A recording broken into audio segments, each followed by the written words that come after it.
नमस्कार. बोला श्री स्वामी समर्थ. तुमच्या पण देवघरातील कलशावरील नारळाला कोंब आलाय का? मग घाबरू नका.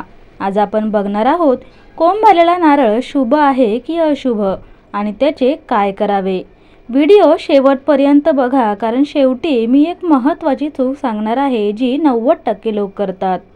शास्त्रानुसार कलशावरील नारळाला कोंब येणे हे खूप शुभ लक्षण आहे.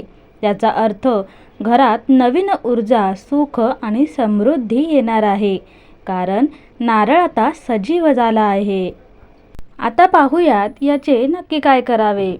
शनिवार किंवा मंगळवार सोडून कोणत्याही दिवशी सकाळी नारळ काढा. अंगणात किंवा कुंडीत लावा. याचे झाड म्हणजे कल्पवृक्ष. जागा नसेल तर वाहत्या पाण्यात, नदीत विसर्जन करा. आधी कुंकू, हळद लावा आणि प्रार्थना करा.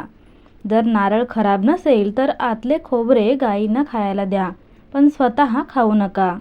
कोंब आलेला नारळ कचऱ्यात टाकू नका, पायाने तुडवू नका आणि तोच नारळ परत कलशावर ठेवू नका. नवीन नारळ घ्या. माहिती आवडली असेल तर व्हिडिओला लाईक नक्की करा. तुमच्याही देवघरातील नारळाला कोंब आलाय का? नक्की कमेंटमध्ये सांगा. असेच भक्तीचे व्हिडिओ पाहण्यासाठी चॅनल सबस्क्राईब नक्की करा. बोला श्री स्वामी समर्थ.